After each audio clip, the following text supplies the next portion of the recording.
We are live in the digital arena and today's matchup is you versus the keyboard.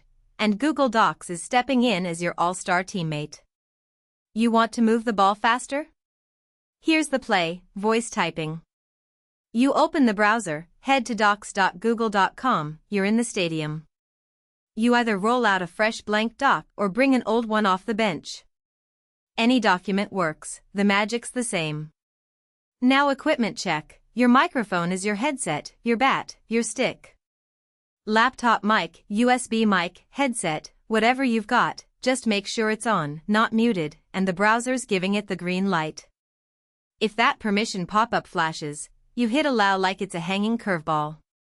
Next, top menu, tools, then voice typing. Boom, big microphone icon on the left, bright and ready.